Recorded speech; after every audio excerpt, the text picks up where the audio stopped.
Hello everyone, कैसे हैं आप सभी। जैसा कि मैंने आपसे कल वादा किया था कि मैं आज आप लोगों के लिए वो वीडियो ले आऊँगा जिसमें कि आप अपने रिजल्ट आने से पहले अपने मार्क्स और परसेंटेज पता कर सकते हैं। साथ ही चैनल पर पहली बार आए तो चैनल को अभी कभी सब्सक्राइब कर दीजिए और साइड में देखे बेल आइकन को दबा दीजिए जिससे कि मेरी लेटेस्ट वीडियो सबसे पहले आप तक पहुँचे। पहले मैं आपको ये समझा देता हूँ कि इसमें क्या लिखा हुआ है। तो देखिए, सबसे पहले यह है क्लास 12 वालों के लिए, इसमें लिखा हुआ सीनियर सेकेंडरी। ठीक है, अब आ जाते हैं पहले नंबर के ऊपर जिस पे लिखा हुआ है विदाउट प्रैक्टिकल। तो देखिए इसमें क्या है, इसमें जो लिखा हुआ है, देखिए एक मिनट सेकंड आपको जूम करके और अच्छी तरीके से समझा देता हूँ। अब ये विदाउट प्रैक्टिकल वालों के लिए है। तो देखिए इस जो विदाउट प्रैक्टिकल वाले हैं उनका जो पेपर होगा वो 80 मार्क्स का होगा, उसमें प्रैक्टिकल नहीं होने वाला है जो विदाउट प्रैक्टिकल वाले हैं। और उनका टीएम में जो 20 नंबर का होगा, टोटल मिला के 100 नंबर हो जाएंगे।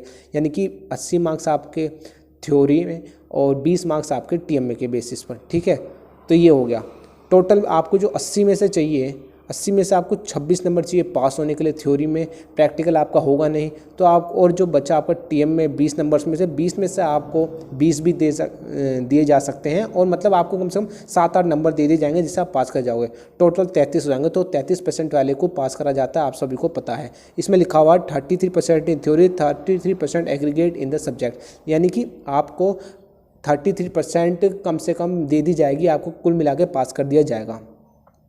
अब आए थे दूसरे तरीके से जिसमें लिखा हुआ है विद प्रैक्टिकल। जो आपके प्रैक्टिकल सब्जेक्ट हैं, physics, chemistry, biology, geography, environmental science, mass communication, जो भी है सब्जेक्ट है, इसमें आपका जो पेपर होगा थ्योरी का, मतलब पेपर नहीं होगा, जो आपको मार्क्स डिवाइड करे गए हैं वो है 64 मार्क्स आपके हैं थ्योरी के, 20 मार्क्स आपके प्रैक्टिकल के हैं, 16 मार्क्स आपके टीएमए वाले के लिए हैं। टोटल मिला के 100 मार्क्स हो गए हैं। ठीक है, उसमें से आपको जो पासिंग मार्क्स चाहिए, आपको 64 में से 21 मार्क्स पास चाहिए थ्योरी में, और प्रैक्टिकल में 7 मार्क्स चाहिए 20 में से, और जो आपका टीएमए है उसमें से 16 में से आपको 5-6 नंबर कुल चाहिए, 4-5 नंबर पास होने के लिए। उसको आपको 33 दे दी जाएंगे और आपको पास कर दिया जाएगा। तो यानी कि प्रैक्टिकल वालों के लिए और बिना प्रैक्टिकल वालों को 33 नंबर दिए जाएंगे, सबको पास करा जाएगा, ये कन्फर्म्ड है। तो इसी तरीके से पेंटिंग में भी है, data entry, computer science, physical education, कुल मिला के आप पढ़ सकते हैं, अपना भी समझ सकते हैं। ठीक है गाइस, तो इस तरीके से मैंने आपको समझा दिया है कि कैसे कैसे मार्क्स डिवाइड हैं, आपको कितने आपका मार्क्स का पेपर होगा। 100 में से आप 100 मार्क्स का जो पेपर है उसमें से आपको कितने मार्क्स आपके प्रैक्टिकल के हैं, कितने आपके थ्योरी वाले हैं, कितने आपके टीएमए वाले हैं। तो आप होप करूँगा आप सभी समझ गए होंगे। तो चलिए अब मैं आपको दूसरे तरीके से समझा देता हूँ। अब बात कर लेते हैं उन बच्चों की जिन्होंने पहले पेपर दे दिया था, एग्ज़ाम जिनके एग्ज़ाम हो गए थे जनवरी और फरवरी में, जिन्होंने 2020 में अक्टूबर में फॉर्म भरा था, उनके लिए समझा देता हूँ मैं अब उनका कैसा मार्क्स होने वाला है। देखिए, वो बच्चे जिन्होंने अक्टूबर वाले फॉर्म भरे थे और जनवरी फरवरी में एग्ज़ाम दिए थे, अब मैं उनको समझाता हूँ। देखिए, यदि आपके 5 सब्जेक्ट के एग्ज़ाम हुए थे, उसमें से आप 4 सब्जेक्ट में पास थे और आपका 1 सब्जेक्ट में आप फेल हो गए थे, तो अब आपको मार्क्स कैसे डिवाइड करे जाएंगे। तो देखिए, यदि मैं आप एक सब्जेक्ट लेता हूँ, 5 सब्जेक्ट, यदि आपके जो 5 सब्जेक्ट हैं उसमें से आप 4 में पास हैं और 1 में फेल हैं, तो अब आपको मार्क्स ऐसे डिवाइड करे जाएंगे जो एनालिसिस का तरीका है, मैं आपको समझाता हूँ। देखिए, यदि 4 सब्जेक्ट की हम बात करें, मान लीजिए एक सब्जेक्ट में आपके 50 हैं, दूसरे में आपके 45 हैं, तीसरे में आपके 38 हैं, चौथे में आपके 60 हैं। तो इन 4 सब्जेक्ट्स में थे जो आपके सबसे बेस्ट 3 मार्क्स होंगे 3 सब्जेक्ट्स के। देखिए, इसमें से सबसे बेस्ट आपके पहला ये नंबर पे 60 आ जाते हैं, दूसरे पे 45 और तीसरे 50। यानी कि अब इन 3 सब्जेक्ट्स के मार्क्स आपके टोटल होंगे, जैसे कि 50, 45 और 60। इन सब्जेक्ट्स के जो आपके मार्क्स हैं वो टोटल होने वाले हैं।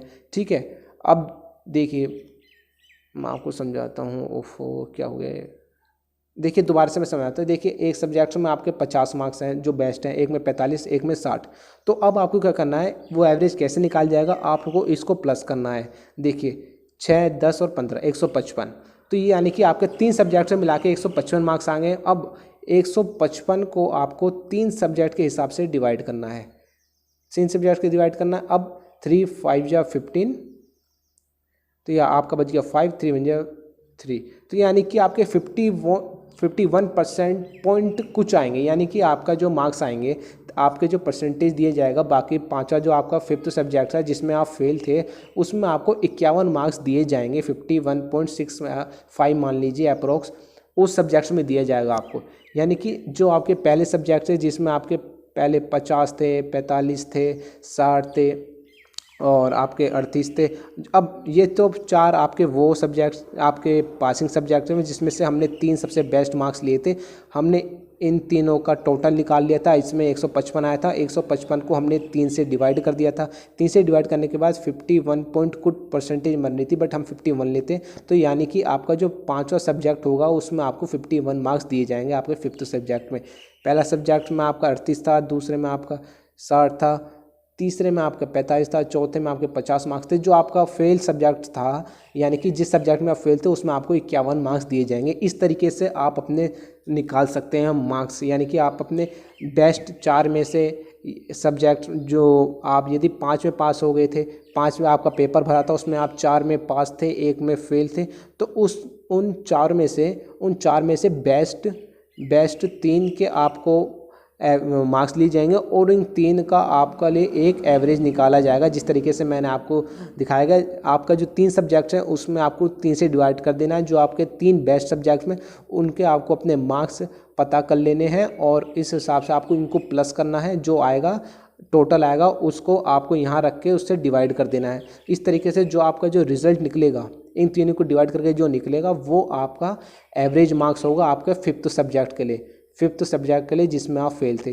तो यानी कि अब होप करूँगा आपको मैंने अच्छे से समझा दिया होगा। इसी तरीके से यदि आप 5 सब्जेक्ट वाले थे और उसमें से आप 3 में पास थे और 2 में फेल थे, तो अब इसके लिए भी सेम ही होगा। उन बच्चों के लिए जो 3 में पास थे और 2 में फेल थे, उन बच्चों के लिए भी यही क्राइटेरिया है कि वो 3 सब्जेक्ट, यानी कि एक सब्जेक्ट में आपके 60 हैं, दूसरे में 50 है, तीसरे में 40 है, तो आपको इसी तरीके से इसमें भी मार्क्स ऐड करने होंगे। देखिए चाहे 150 आपका इसमें आ गया, आपको 150 डिवाइड हम कर देंगे 3 से, 150 आपको डिवाइड कर देंगे 3 से, तो आ गया ये 50। तो यानी कि आपको हर सब्जेक्ट में जो आप फेल वाले सब्जेक्ट है उनमें 50-50 मार्क्स दे दिए जाएंगे। ठीक है, आप जो 3 सब्जेक्ट उसमें पास थे वो तो थे ही थे, उसके अलावा जो आपका एवरेज निकला वो 50 निकला, तो यानी कि आपको 50-50 मार्क्स दे दिए जाएंगे। तो इसी हिसाब से आप अपने पासिंग वाले सब्जेक्ट के मार्क्स देख लीजिए और उस हिसाब से एवरेज निकाल लीजिए और आप उस तरीके से पास हो जाएंगे। सो गाइज़, मैंने अपनी तरफ से बहुत आसान तरीके से समझाने की आपको कोशिश करी है। होप करूँगा आपको वीडियो पसंद आ गई होगी। पसंद आ गई होगी तो ज़रूर लाइक कर देना, शेयर कर देना अपने दोस्तों के साथ। और हाँ गाइस, उस चैनल पे जाके आशीष पाल वाले चैनल पे जाके ज़रूर कमेंट करके उनसे कह देना कि प्लीज़ हमारा थंबनेल चोरी ना करें एंड चैनल को ज़रूर सब्सक्राइब करके जाना गाइस। Thank you.